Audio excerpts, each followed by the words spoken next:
فجر کے بعد ممانعت کا آغاز طلوع فجر سے ہوتا ہے. جب فجر طلوع ہو گئی تو فجر کی سنتوں کے علاوہ باقی نوافل ممنوع ہیں. فجر کے طلوع سے مراد کیا ہے؟ جب روزہ بند ہوتا ہے. ٹھیک ہے.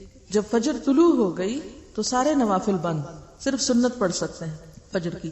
رسول اللہ صلی اللہ علیہ وسلم نے فرمایا، جس نے طلوع آفتاب کے آغاز سے پہلے نماز فجر کی 1 رکعت پڑھ لی وہ اپنی نماز پوری کرے. مثلا سورج نکلنے میں 5 منٹ تھے، اب آپ کہتے ہیں وہ صرف 5 منٹ ہیں اور اس میں تو 1 رکعت بھی وہ مشکل پڑی جائے گی، لہٰذا اب میں ابھی قضا کرتی ہوں، جب سورج نکل جائے گا چمک جائے گا پھر فجر پڑھ لوں گی. تو اس کی بجائے کیا کرنا چاہیے کہ اگر 5 منٹ بھی ہیں تو آپ نماز کی 1 رکعت پڑھ سکتے ہیں تو بھی پڑھ لیں. اب کیا ایک پڑھ کے کھڑے رہیں ادھر کہ 15-20 منٹ میں جب شروع ہوگا پھر ہم دوبارہ شروع کر لیں گے، دوسری پڑھیں گے اور اتنی دیر ہم بیٹھے رہیں مصلی پہ چپ چاپ، نہ سلام نہ کلام ہو. تو ایسی صورت میں آپ کیا کریں گے؟ دوسری بھی پڑھ لیں گے خواہ اس وقت پھر سورج نکل رہا ہو. اس کی دلیل رسول اللہ صلی اللہ علیہ وسلم نے فرمایا، جس نے طلوع آفتاب کے آغاز سے پہلے نماز فجر کی 1 رکعت پڑھ لی وہ اپنی نماز پوری کرے، اور جس نے غروب آفتاب کے آغاز سے پہلے نماز عصر کی 1 رکعت پڑھ لی وہ اپنی نماز پوری کرے، اور اس نے فجر اور عصر کی نماز پا لی. جیسا کہ ایک اور حدیث میں آتا ہے، من ادرک رکعۃ من الصلاۃ فقد ادرک الصلاۃ، جس نے نماز کی 1 رکعت پا لی یعنی وقت کے اندر تو اس نے گویا پوری نماز پا لی. اب یہ صورت کب ہوتی؟ جب آپ کسی انتہائی مجبوری کی وجہ سے کہ جس میں آپ بے بس ہو جائیں، مثلا آپ سوئے ہوئے تھے اور آپ ہڑبڑا کے اٹھے اور دیکھا کہ اوہ صرف 7 منٹ ہے سورج نکلنے میں. اب آپ کیا کرتے ہیں؟ جلدی سے 2-3 منٹ میں وضو کر کے اور 1 رکعت نماز کا وقت پاتے ہیں. سنت آپ چھوڑ دیتے ہیں کیونکہ سنت جب فرض کا وقت آ جائے تو سنت کو پیچھے کر دیں گے. تو آپ کیا کریں گے؟ فرض نماز شروع کر لیں گے. اب کیا ہے، آپ نے طلوع شروع ہونے سے پہلے 1 رکعت پڑھ لی، اب باقی دوسری بھی اس دوران پوری کر لیں گے. اور سنت کب پڑھیں گے؟ جب سورج نکل چکے گا اور اشراق کا وقت ہوگا اس وقت، یعنی تقریباً 15-20 منٹ کے بعد. تو اس طرح وہ نماز جو آپ نے خواہ 1 رکعت ادا کی وقت کے اندر یعنی اس لائن کی دوسری طرف، تو وہ نماز آپ کی قضا نہیں ادا شمار ہوگی، گویا آپ کے سر سے فریضہ اتر گئی. یہ الگ بات ہے کہ اس کا مقام کیا ہے، درجہ کیا ہے، لیکن آپ ایک فرض کے تارک نہیں بنے بلکہ فرض ادا کرنے والے بنے، ہاں بالکل آخری لمحوں پر. تو اسی طرح عصر کی نماز کے وقت مثلاً بادل تھے، گھڑی آپ نے دیکھی، آپ کسی کام میں ایسے مصروف ہوئے کہ آپ کو خیال ہی نہیں رہا کہ بعض جگہیں ایسی بھی ہوتی ہیں جہاں اذانیں نہیں سنائی دیتی، یا بعض ممالک ایسے ہوتے ہیں کہ جہاں مسجد کی اذان تو نہیں آتی، لوگ گھر میں گھڑیوں پہ اذان سنتے ہیں. اب ہو سکتا ہے گھڑی کی سل ختم ہو گئے اور آپ اپنے کام میں انتظار میں ہو کہ ابھی اذان ہوتی ہے اور اذان تو ہوئی نہیں، اور جب آپ کی نگاہ پڑی ٹائم پر تو پتا چلا کہ جی صرف 5-7 منٹ باقی. کیونکہ ہمارے ہاں تو عصر کا وقت کافی زیادہ ہوتا ہے، بعض ممالک جن میں دن بہت چھوٹے ہو جاتے ہیں وہاں عصر اور مغرب اور ظہر اور عصر کے بیچ میں بھی ہارڈلی 1 گھنٹہ ہوتا ہے، بعض اوقات بہت کم وقت بھی ہوتا ہے. تو چونکہ نماز تو ہر جگہ فرض ہے، ہمیشہ ادا کرنی.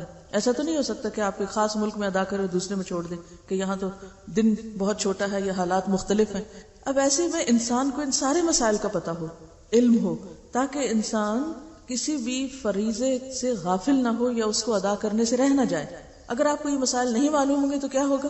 آپ جہالت میں جو کام کر سکتے تھے وہ بھی نہ کریں گے اور اس سے بھی جائیں گے.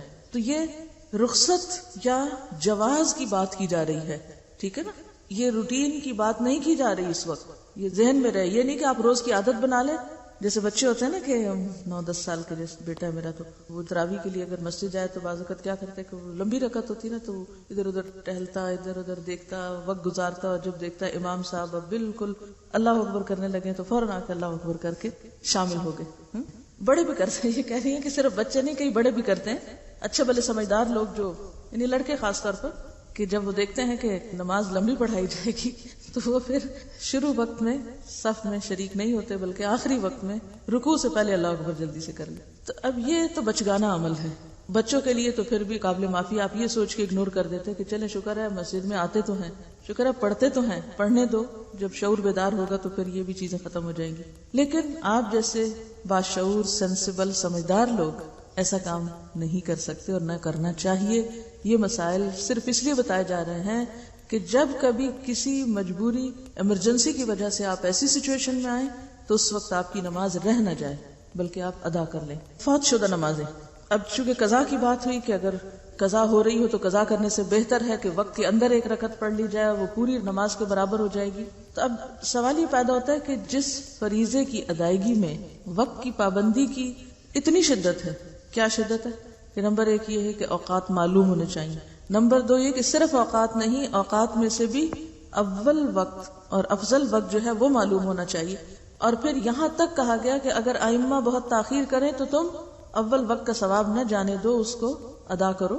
وہاں اس بات کا تو تصور ہی نہیں کیا جا سکتا کہ کوئی شخص جان بوجھ کر نماز قضا کر دے یا نماز چھوڑ دے. آپ کو معلوم ہے نا کہ جو جان بوجھ کر نماز چھوڑے وہ کیا کرتا ہے؟ من ترک الصلاۃ متعمدا فقد کفر. جس نے جان بوجھ کے نماز چھوڑ دی، بس ایسے سستی میں، ایسے غفلت میں، ٹال مٹول میں، فقد کفر، گویا اس نے کفر کیا. تو یہ کوئی معمولی جرم نہیں ہے. جس مسلمان کے پاس یہ حدیث پہنچ جائے وہ نماز قضا کرنے کا تو سوچ بھی نہیں سکتا. لیکن چونکہ انسان ہے، جان بوجھ کر نہ بھی وہ ایسا کرے تو بعض اوقات حالات اس طرح ہوتے ہیں کہ انسان ایسی سچویشن میں گرفتار ہو جاتا ہے کہ نماز چھوٹ جاتی ہے، اسے سو گیا، بھول گیا، جنون لاحق ہو گیا، ایسی دوائیاں کھا لی کہ جس سے آپ جاگ ہی نہیں پا رہے. یہ ساری سچویشن ہے نا.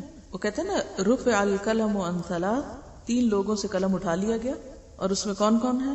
سونے والا جب تک اٹھ نہ جائے، بچہ جب تک بالغ نہ ہو جائے، مجنون جب تک ہوش میں نہ آ جائے. اب ایسے اوقات میں جبکہ جان بوجھ کے نہ آپ سو جائیں، آپ کو پتا ہے کہ اذان ہوگی اور آپ جا کے سو جائیں، یا آپ کو پتا ہونے والی اذان اور وقت کم ہے اور آپ غفلت اختیار، یہ الگ بات ہے. آپ کو پتا ہے کہ نماز کا وقت آنے والا اور آپ بازار چل پڑیں یا گھر سے نکل پڑیں کہیں جانے کو، جب آپ کو پتا ہے 10 منٹ میں اذان ہونے والی ہے تو آپ نماز پڑھ کے نکلیں 10 منٹ آگے کے اور پیچھے کا. الا یہ کہ آپ کی ایسی اپائنٹمنٹ ہے کہ جس میں آپ بالکل بے بس ہیں. آپ تو مسلمانوں کے ملک میں رہتے ہیں، الحمدللہ ہر شخص کو نماز کا احساس ہے، لیکن بعض لوگ ایسی جگہوں پر بھی رہتے ہیں کہ جہاں کچھ چیزیں ان کے اپنے بس میں یا اختیار میں نہیں ہیں. تو ایسی صورت میں پھر کیا ہو؟ اگر شدید مجبوری کی وجہ سے کچھ آگے پیچھے ہو گیا معاملہ، تو ایسی صورت میں پھر انسان پہلی فرصت میں نماز ادا کرے. وہ نماز جو وقت کے باہر ہوگی وہ قضائی ہوگی، فوت ہو گئی. اب فوت شدہ نماز جو ہے اس کا کیا کیا جائے؟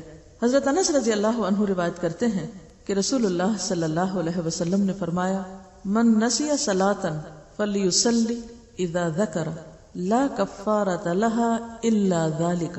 جو شخص نماز بھول جائے یا سو جائے، بس اس کا کفارہ یہ ہے کہ جس وقت اسے یاد آئے یا بیدار ہو وہ اس نماز کو پڑھ لے. بھولنے کا علاج کیا؟ جب یاد آئے اسی وقت پڑھ لے، چاہے وہ عصر کے بعد غروب آفتاب سے پہلے تک کا وقت ہو. مثلا ظہر کی نماز میں ایسا ہو گیا، اب عصر پڑھ کے ساتھ ہی، چاہے آپ اس کو مکروہ وقت کہیں گے لیکن اس میں بھی پڑھ لے. اسی طرح کوئی شخص سویا ہوا تھا، سو کے اٹھے تو جو ہی اٹھے اسے پڑھ لے. اور اسی طرح کوئی اور مجبوری یا بیماری کہ جس کی وجہ سے وقت کے اندر وہ نہیں پڑھ سکا تو جو ہی موقع پائے فوراً پڑھ لے. اس حدیث سے معلوم ہوا کہ اگر کوئی شخص نماز پڑھنی بھول جائے اور اس کا وقت گزر جائے تو جس وقت یاد آئے وہ اسی وقت پوری نماز پڑھ لے. اور اسی طرح اگر کوئی شخص سو جائے یا صبح آنکھ ہی ایسے وقت کھلے کہ سورج طلوع ہو چکا ہو تو جاگنے والے کو اسی وقت پوری نماز پڑھ لینی چاہیے اور اس پر کسی قسم کا کفارہ نہیں ہے. نماز چھوڑنے کا کفارہ کیا ہے؟ نماز کی ادائیگی. قضاء عمری والے مسئلے کی شریعت میں کوئی اصل نہیں، لہٰذا یہ بدعت ہے. قضاء عمری کیا ہوتی ہے کہ انسان جان بوجھ کے غفلت سے نمازیں چھوڑتا چلا جائے کہ ابھی تو میں بہت مصروف ہوں، ابھی میں طالب علم ہوں، ابھی میرے بچے چھوٹے ہیں، ابھی میں جاب پر ہوں، کام ہے، اور جان بوجھ کے نمازیں ترک کرتا چلا جائے کہ جب میں حج کر لوں گا اور جب میں بوڑھا ہو جاؤں گا، پھر میں ریٹائر ہو جاؤں گا تو پھر اور تو کوئی کام نہیں، میں پچھلی نمازیں پوری کرتا رہوں گا. تو اس امید پر نمازیں چھوڑتے چلے جانا یا نماز کو اہمیت نہ دینا اور پھر یہ سمجھنا کہ رمضان کے آخری جمعے میں 2 رکعت پڑھنے سے ساری زندگی کی نمازیں ہو جاتی ہیں، یا یہ کہ ہر نماز کے ساتھ پھر نمازیں ادا کرتے رہنے سے نمازیں ادا ہو جاتی، تو یہ طریقہ جو ہے اس کی سنت سے کوئی دلیل ہمیں نہیں ملتی.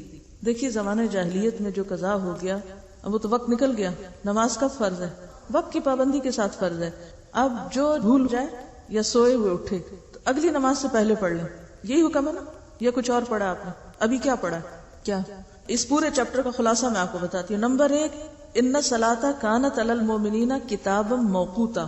نماز مومنوں پر وقت کی پابندی کے ساتھ فرض ہے. ہر نماز کا ایک وقت ہے. جیسے وہ ایک محاورہ بھی ہے نا کہ پنجابی میں بھی کہتے ہیں ویلے دی نماز کویلے دیاں ٹکرا. کویلے دیاں تو ٹکرا ہی رہ جاندیاں پھر. ہاں یعنی پھر آپ صرف سجدہ ہی کر رہے ہیں، نماز تو اپنے وقت پر ہے. اس اصول کو اگر آپ سمجھ لیں کہ نماز وقت کی پابندی کے ساتھ ہے، ورنہ ظہر، عصر، مغرب، عشاء نام کیوں رکھے ہوئے ہیں؟ کس لیے یہ نام ہے؟ اگر اس وقت کی پابندی کا کوئی مطلب نہیں ہے تو آپ جس وقت جو چاہے پڑھا کریں. تو نماز فریضہ ہی ایسا ہے کہ جس کے ساتھ وقت کی پابندی لازم ہے. ٹھیک ہے، نمبر 1. نمبر 2 یہ ہے کہ انسان ہونے کے ناطے اگر آپ بیمار ہو جائیں یا آپ پر خدا نخواستہ کوئی ایسی آفت ٹوٹ پڑے کہ انتہائی مجبوری میں وقت کی پابندی نہ ہو سکے تو پھر کیا حکم ہے؟ دوسرا، جو ہی موقع ملے فوراً ادا کریں، تاخیر نہ کریں. نمبر 3، ادا کرنے میں کیا چیز شرط ہے؟ ترتیب. پہلے نمبر 1 جو قضا ہوئی، پھر 2 3 4 5، یہی ہے نا. پھر اگلی نماز پڑھیں. اب آپ وہ پچھلی قضا کرنا چاہتے ہیں تو پہلے تو سارا دن کھڑے ہو کے اب تک جو کچھ چھوڑا ہے وہ پڑھیں، پھر اگلی پڑھ سکتے ہیں. ورنہ تو ترتیب نہیں رہے گی آپ کی. کہ رہے گی ترتیب؟ قضائے عمری میں تو کوئی ترتیب رہتی ہی نہیں. یہ تیسرے قاعدے کی خلاف ورزی ہوگی. چوتھی بات یہ ہے کہ جو شخص نماز جان بوجھ کے چھوڑ دے وہ قضا کرنے والا نہیں ہے، وہ بہت بڑا مجرم ہے. اس کے اوپر تو بہت سخت بات ہے اور اس کا علاج توبہ ہی ہے. توبہ، استغفار اور آئندہ کے لیے نماز کی پابندی، تاکہ کوئی شخص جرت نہ کرے نماز کے وقت میں نماز چھوڑنے کی، کیونکہ معمولی جرم نہیں. جب ہم یہ کہتے ہیں اچھا یہ بھی پڑھ لو، وہ پچھلے سال کی پڑھ لو، اس سے پہلے کی پڑھ لو، ایک تو سنت میں کوئی ثبوت نہیں اس کا کہ ایسے کچھ واقع ہوا ہی نہیں. اور دوسری بات یہ ہے کہ اگر یہ ڈھیل دی گئی تو نتیجہ کیا ہوگا؟ آئندہ لوگ اس کو ایک نارم بنا لیں گے. نمبر 1 توبہ استغفار. نمبر 2 نیکیوں کی کثرت، نوافل کی کثرت، کہ آپ کی کمپنسیشن ہو پچھلی. اب پچھلی فرض وقت کے بغیر پڑھ رہے ہیں تو وہ تو نفل کے برابر ہو گئی، تو وہ اس نیت سے پڑھیں یا آپ ویسے ہی نفل پڑھیں تو نوافل کی کثرت کریں تاکہ جو آپ نے چھوڑا ہے اس کی کہیں سے کمپنسیشن ہو.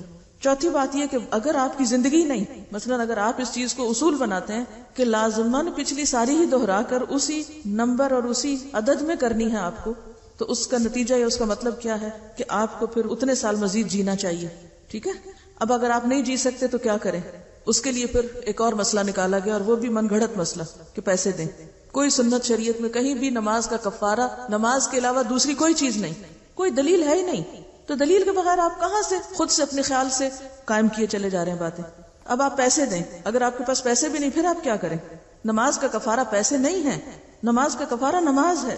آپ کو نمازیں ہی پڑھنی ہیں. اب وہ تو وقت کے اندر تھی، وقت کے بغیر پھر آپ کثرت سے نوافل پڑھیں، کیونکہ وہ اگر وقت کے بغیر آپ پچھلی دہرا بھی رہے تو نوافل ہی ہیں، قبیلے دیاں ٹکرائی ہیں. ٹھیک ہے. تو ایسی صورت میں اب کرنے کی ضرورت یہ ہے کہ اس نقصان کو مختلف طریقے سے پورا کریں. ٹھیک ہے. ایسی سچی توبہ کریں کہ جیسے ایک کافر مسلمان ہونے پر کفر سے توبہ کرتا ہے نا، تو کیا ہوتا ہے؟ پچھلے گناہوں کا کیا ہوتا ہے؟ واقعی ایک کافر جب مسلمان ہوتا ہے تو اس کے پچھلے گناہ معاف ہوتے ہیں. تو پھر ایک مسلمان نے اگر کفر کا ارتکاب کیا ہوا ہو تو کیا وہ توبہ کر کے مسلمان نہیں ہو سکتا دوبارہ؟ کیوں ائمہ کے فتاوی موجود ہیں کہ ایسا شخص جو جان بوجھ کے نماز چھوڑے اسے مسلمانوں کے قبرستان میں دفن نہ کرو. کوئی معمولی باتیں نہیں ہے، لیکن ہم نے نماز کو ایک مذاق بنا لیا. حضرت ابو قتادہ رضی اللہ عنہ سے روایت ہے کہ رسول اللہ صلی اللہ علیہ وسلم نے ایک سفر میں فرمایا، آج رات کون ہماری حفاظت کرے گا؟ ایسا نہ ہو کہ ہم فجر کی نماز کو نہ جاگیں. حضرت بلال رضی اللہ عنہ نے کہا کہ میں خیال رکھوں گا. پھر انہوں نے مشرق کی طرف منہ کیا اور کچھ دیر بعد بلال بھی غافل ہو کر سو رہے. جب آفتاب گرم ہوا تو جاگے اور کھڑے ہوئے. رسول اللہ صلی اللہ علیہ وسلم اور صحابہ بھی جاگے. آپ نے فرمایا، اونٹ کی نکیل پکڑ کر چلو کیونکہ یہ شیطان کی جگہ ہے. کیوں اس کو شیطان کی جگہ کہا؟ کیونکہ وہاں سب غافل ہو کے سو گئے تھے، نماز کے لیے کسی کی بھی آنکھ نہ کھلی. پھر نئی جگہ پہنچ کر رسول اللہ صلی اللہ علیہ وسلم نے وضو کا حکم دیا. حضرت بلال رضی اللہ عنہ نے آذان دی. نبی صلی اللہ علیہ وسلم نے 2 رکعتیں پڑھی، باقی لوگوں نے بھی 2 سنتیں پڑھی. پھر رسول اللہ صلی اللہ علیہ وسلم نے فجر کی نماز پڑھائی اور فرمایا، جو شخص نماز بھول جائے اسے جب یاد آئے تو نماز پڑھ لے. کسی حدیث سے ثابت نہیں کہ فوت شدہ نماز کو دوسرے دن اس کے وقت پر پڑھا جائے. یعنی بعض لوگ کیا کرتے ہیں کہ اگر مغرب قضا ہو گئی تو وہ عشاء سے پہلے نہیں پڑھتے، وہ اگلے دن کی مغرب کے ساتھ جا ملا کے پڑھتے ہیں. ایسا کوئی حکم نہیں ہے. ہونا کیا چاہیے کہ قضا ہونے کے بعد پہلی فرصت میں نماز ادا کی جائے، اسے کل تک نہیں چھوڑ سکتے آپ. واضح ہے یہ بات؟ پہلی فرصت میں. نبی صلی اللہ علیہ وسلم کے فعل سے بالکل واضح ہے کہ نیند سے بیدار ہونے پر فوراً نماز ادا کی جائے. لہذا قضا نماز کی ادائیگی کے لیے اس کے بعد والی نماز کے وقت یا اگلے دن اسی نماز کے وقت کا انتظار نہیں کرنا چاہیے، بلکہ ایسے شخص کو صرف توبہ اور استغفار اور نیکی کے کاموں میں سبقت لے جانے کا اہتمام کرنا چاہیے. سفر میں اذان دے کر نماز پڑھنا. یعنی مسافر بھی جب قصر پڑے تو اذان دے. حضرت عقبہ بن عامر رضی اللہ عنہ سے روایت ہے کہ رسول اللہ صلی اللہ علیہ وسلم نے فرمایا تمہارا پروردگار بکریاں چرانے والے سے تعجب کرتا ہے جو پہاڑ کی چوٹی پر رہ کر اذان دیتا اور نماز پڑھتا ہے. نہیں وہ جنگل میں بکریاں چرانے لے جاتا ہے, کوئی مخلوق نہیں وہاں سوائے اس ایک اکیلے کو اور باقی سب بکریاں. وہاں ظاہر جماعت کیسے کرے گا؟ اکیلا بھی نماز پڑھ رہا ہے تو کیا کرتا ہے؟ پہلے اذان دیتا ہے اور اس کے بعد نماز پڑھتا ہے. اللہ تعالیٰ فرماتا ہے میرے بندے کو دیکھو جو نماز کے لیے اذان دیتا اور اقامت کہتا ہے اور مجھ سے ڈرتا ہے, میں نے اس کو بخش دیا اور جنت میں داخل کر دیا. یہ ہے اپنے رب سے ڈرنا اور اپنے رب کو پانا, اور اپنے رب کی خاطر جنگل بیابان ہو یا گھر ہو یا کہیں بھی ہو انسان اس کی یاد میں مصروف ہو اور اس کی یاد بلند کرنے والا ہو. معلوم ہوا کہ کوئی شخص سفر میں ہو تو اذان دے کر اقامت کہہ کر امام کی طرح نماز پڑھے تو اس کے لیے اجر اور ثواب ہے. نمازیں مجبوراً فوت ہو جائیں تو کیسے پڑھیں؟ حضرت ابو سعید خدری رضی اللہ عنہ سے مروی ہے کہ ہم غزوہ احزاب میں رسول اللہ صلی اللہ علیہ وسلم کے ساتھ تھے. ہمیں کافروں نے ظہر, عصر, مغرب اور عشاء کی نمازیں پڑھنے کی مہلت نہ دی. کتنی قضا ہوئی؟ 4. ایک دن میں کوئی بھی نماز پڑھنے کی مہلت نہیں دی. ویسے تو آپ جانتے ہیں کہ نماز خوف بھی ہے حالت جنگ میں, اگر جنگ کے لیے فوجیں کسی جگہ پر مورچہ بند ہیں تو وہ نماز خوف پڑھتی رہیں, باری باری لوگ ادا کرتے رہیں, لیکن وہاں بھی آپ دیکھیں گے کہ جماعت کا حکم ہے. لیکن اگر بالکل ہی انسان ایسی پوزیشن میں ہے کہ جہاں ہوش ہی نہیں, اس کو پڑھ سکتا ہی نہیں, تو ایسی صورت میں پھر وہ کیا کرے؟ اس کی مثال بھی ہمیں سنت سے ملتی ہے.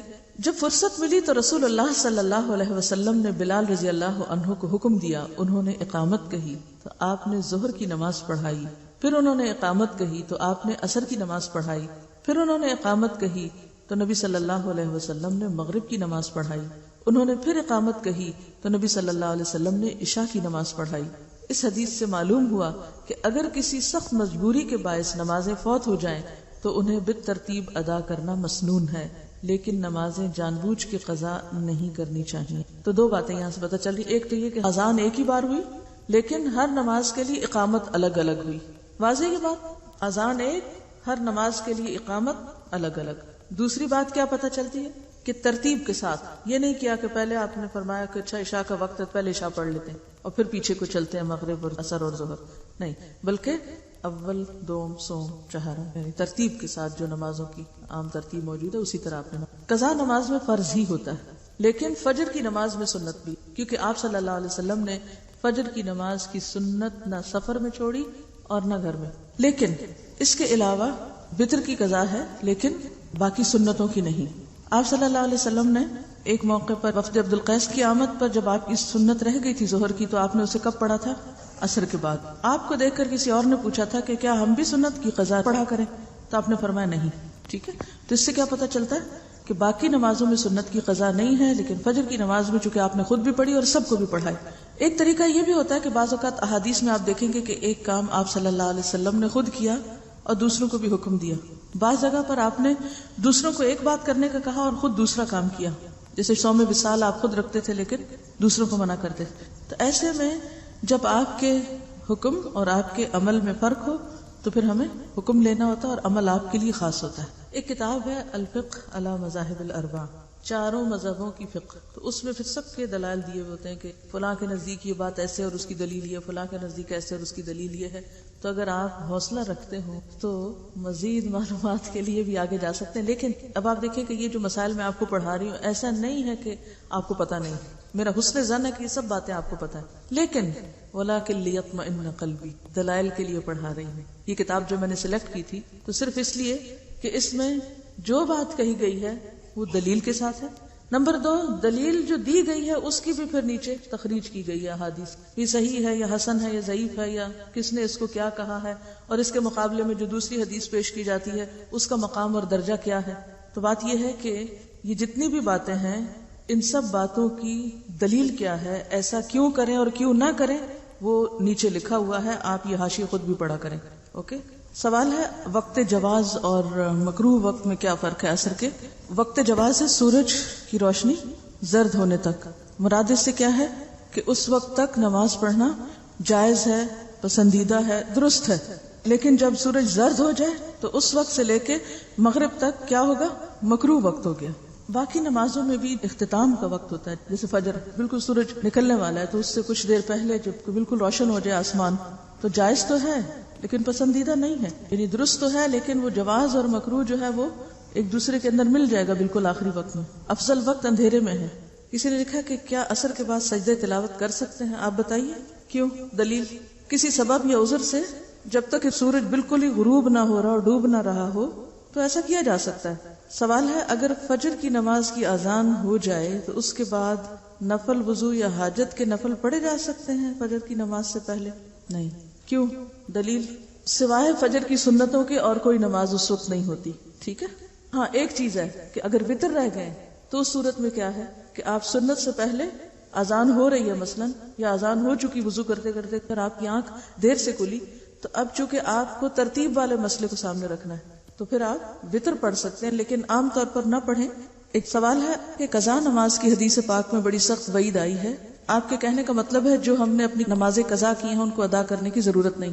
آپ اور صحابہ سفر پر تھے، صبح کے قریب سب کو نیند آ گئی، نبی صلی اللہ علیہ وسلم نے حضرت بلال کی ڈیوٹی لگائی سب کو جگانے کی، ان کو بھی نیند آ گئی، سب کی نماز قضا ہو گئی، نبی صلی اللہ علیہ وسلم نے نماز کو قضا ادا کیا.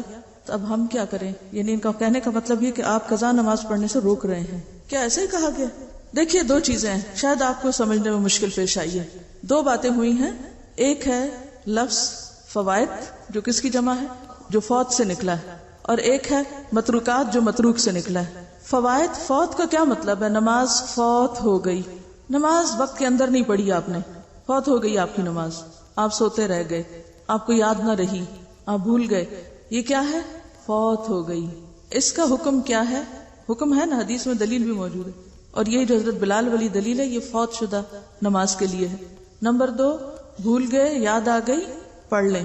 ٹھیک ہے. کوئی اور عذر مجبوری تھی ایسی شدید کہ آپ بالکل ایسی پوزیشن میں نہیں تھے کہ نماز پڑھ سکے، مثلا جیسے ڈاکٹر ہے آپریشن کر رہا ہے، اب نماز جاری ہے اور ادھر وہ مریض موت کے کنارے پہنچا ہوا ہے، آپ بتائیے کہ کیا ڈاکٹر اس مریض کو دیکھے گا یا نماز پڑھے گا اپنی؟ بعض ممالک میں نماز کا وقت صرف 1 سے 1.5 گھنٹہ ہوتا ہے ٹوٹل وقت. اب 1 سے 1.5 گھنٹے میں ایک ڈاکٹر اور ایک مریض اس کشمکش میں مریض کی جان جا رہی ہے، اب ڈاکٹر نماز پڑھے گا بیٹھ کے؟ وہاں نہیں پڑھ سکتا. کیا ضروری ہے اس وقت؟ جیسے جنگ خندق، دیکھیے اللہ کے رسول صلی اللہ علیہ وسلم کی زندگی میں جو بھی واقعہ پیش آیا ویسے نہیں آیا. نماز تو آپ سے بھی فوت ہوئی، لیکن کیوں ہوئی؟ جنگ ہو رہی تھی، آپ وہ چھوڑ کے تو آپ ادھر آ جاتے، نماز شروع کر دیتے. حالانکہ میدان جنگ میں بھی نماز کا طریقہ تو بتایا ہوا ہے، لیکن اس سچویشن کے آگے ایک اور سچویشن بھی ہو سکتی ہے ایکسپشنل. کل ہی رات میری کسی سے ملاقات ہوئی تو انہوں نے بتایا کہ ان کے ہاسپٹل میں رمضان میں بعض دایا اور نرسز وغیرہ کیا کرتی تھی، آ کے مریض دیکھنے کے بجائے اپنا قرآن پڑھنا شروع کر دیتی کہ میں نے سپارہ پورا کرنا ہے آج کا. مریض چلا رہا ہے، رو رہا ہے، دھو رہا ہے، ان کو پرواہ نہیں، سپارہ پورا کر رہی ہیں. ہم اتنے بے شعور ہیں کہ اس وقت میرا فرض اپنی ڈیوٹی پوری کرنا نہ کہ سپارہ پورا کرنا. کام کے وقت میں سپارہ پڑھنا جو ہے جرم ہے، نیکی نہیں ہے کہ ایک دکھی انسان کو چھوڑ کر، ایک ضرورت مند کو چھوڑ کر آپ سپارہ پڑھ رہے ہیں. نوعیت فرق ہے نا. اچھا اب آپ دیکھیے آج کے دور میں بھی ایسی صورتحال ایکسپشنل پیش آ سکتی ہے. آپ کو پتا ہے کہ کئی آپریشن 8-8 گھنٹے کے ہوتے ہیں، سنا ہوا آپ نے؟ اب آپ کا کیا خیال ہے کہ 8 گھنٹے کے آپریشن میں اگر 2 دفعہ نمازوں کا وقت آ گیا تو ڈاکٹر کیا کرے گا؟ مریض کا خون بہتا چھوڑ دے، 2 ٹانکے لگا کے اٹھ جائے اور باقی پھر نماز پڑھے اپنی؟ پڑھے گا؟ نہیں پڑھ سکتا، کیونکہ جان بچانا فرض ہے اس کے لیے. ایسی صورت میں اب آپ کہیں کہ نہیں، وہ کہتی ہیں بے شک ڈاکٹرز نماز نہ پڑھا کریں. یہ نہیں ہے مقصد اس بات کا. ایکسپشنل، آپ کو پہلے بھی میں نے ایک اصول دیا تھا، ایک ہے آئیڈیل سچویشن نارمل اور ایک ہے ایکسپشنل. ایکسپشنل صورت کے لیے مسئلہ بھی ایکسپشنل پھر ہوگا. دوسرا لفظ ہے متروک، جو فوت نہیں ہے متروک ہے. متروک کس کو کہتے ہیں؟ چھوڑ دی گئی، جان بوجھ کے چھوڑ دی گئی. 1 نہیں، 2 نہیں، 10 نہیں، 20 نہیں، سالوں سال، 20 سال کسی نے نہیں پڑھی. اور لٹرلی ایسے کیس موجود ہیں جو ہمارے پاس آئے. ہماری ایک اسٹوڈنٹ تھی تو ان کے سسر نے ساری زندگی نماز نہیں پڑھی، لیکن جائیداد کروڑوں کی چھوڑی، کیونکہ اب ان کو پیسے کمانے میں ظاہر ہے کہ وقت نہیں ہے، آپ نے نماز نہیں پڑھی. اب اولاد اللہ کے فضل سے دین کی طرف آئی تو انہوں نے پریشانی کا اظہار کیا کہ اب وہ فوت ہو گئے ہیں، اب کیا کریں. کسی کے پاس فتویٰ لینے کے لیے گئے کہ آپ ہمیں بتائیں. انہوں نے جو ان کی چھوڑی نمازوں کا فدیہ بتایا وہ بل کروڑوں میں تھا کہ یہ آپ ان کے حصے کے جمع کرا دیں مدرسے میں تو وہ معافی ہو جائے گی ان کی. یہ فتویٰ بھی میرے پاس موجود ہے، لکھی ہوئی شہادت بھی موجود ہے. اب آپ مجھے یہ بتائیے کہ یہ کس قسم کا دین ہے؟ اس کے پیچھے کیا محرک ہے؟ ان کثیرا من الاحبار والرہبان لا یأکلون اموال الناس بالباطل، بہت سے احبار اور رہبان لوگوں کے مال باطل طریقے سے کھاتے ہیں. نماز کا کفارہ نماز ہے، نماز کا کفارہ مال نہیں ہے. کوئی ایک قرآن کی آیت یا حدیث نہیں ہے کہیں کہ اب جائیداد تقسیم ہونے کا وقت ہے، اولاد کو اس سے محروم کر کے اور پیسے سارے مدرسے میں دے دیے جائیں، اور اگر کوئی اس سے روکے تو وہ گمراہ قرار پائے. تو ہمیں پھر اصل کی طرف دیکھنا ہے. متروک اور فوت شدہ نماز میں فرق ہے، دونوں کا کفارہ بھی فرق ہے. متروک میں توبہ استغفار کریں اور ان الحسنات یذہبن السیئات، کثرت سے نوافل پڑھیں، کثرت سے توبہ کریں. اور پھر توبہ کی شرط کیا؟ آئندہ نہ ہو. اب جو مجھے پتا ہے کہ میری نماز 25 روپے کی ہے، میں 25 صدقے میں ڈالوں اور نماز چھوڑوں اور جاؤں. وآخر دعوانا ان الحمد للہ رب العالمین. سبحانک اللہم وبحمدک، نشہد ان لا الہ الا انت، نستغفرک ونتوب الیک.